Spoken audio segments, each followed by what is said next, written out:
Earlier this week, Pam Slater-Price, chair of the County Board of Supervisors, delivered the State of the County address. It was a grab bag of topics that range from parks to childhood obesity to fighting prescription drug abuse. But at its core was the county's financial situation. Slater-Price says state social programs are a drain on county finances. When revenue is down, this board must cut expenses.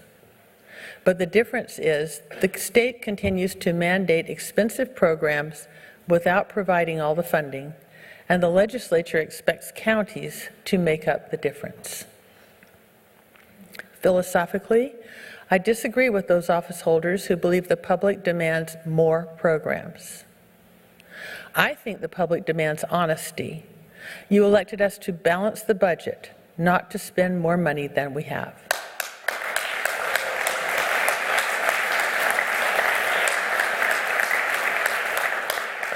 You want us to be direct.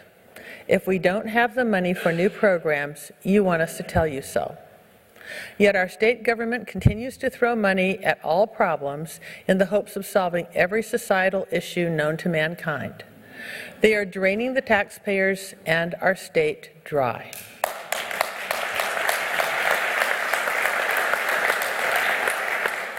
So we will continue to manage better with less until our economy improves. Here to comment on the State of the County address and more are Scott Lewis, CEO of voiceofsandiego.org, and J.W. August, managing editor of 10 News. Let's start with you, Scott. What do you make of that clip?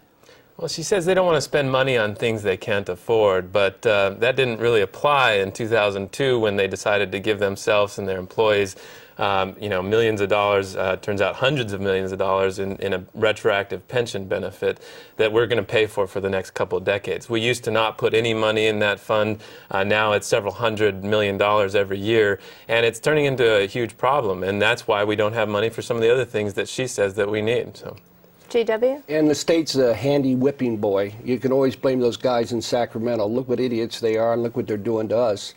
I don't think there was, she wasn't being very forthright about some of the issues. Yeah, for a person that talks about personal responsibility and accountability and all that, they do play the victim card quite often. They talk about the trouble the state gives them. They talk about the trouble the recession gives them. But they want to actually explain why they've prioritized some things over another. And the fact is that public safety and social services have been deprioritized in favor of handouts retroactively to their own employees and to themselves. So we did do some fact checking, and we looked into this. Like you say, they're blaming the state on their economic woes. So $2.4 billion, that's what it costs for these social programs the county is administering.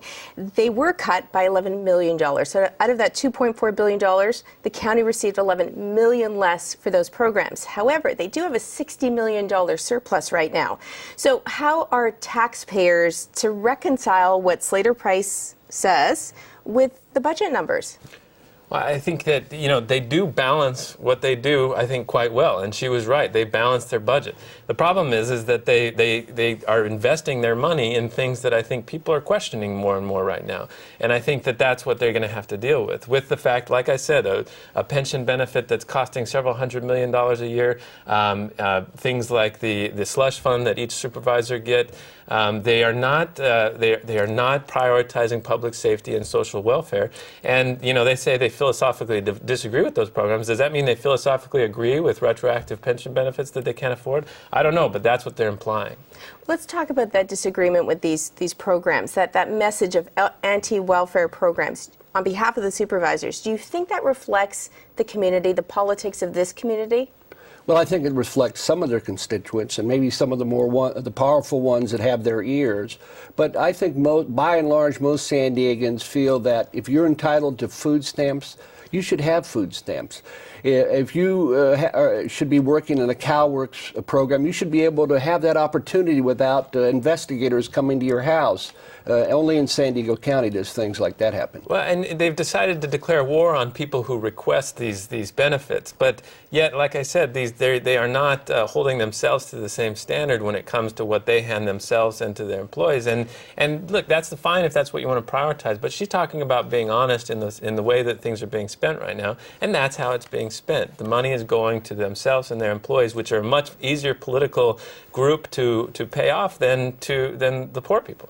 Slater Price also talked about the economy in general. This county lost 45,000 jobs last year. What role does the county play in terms of keeping jobs or creating jobs?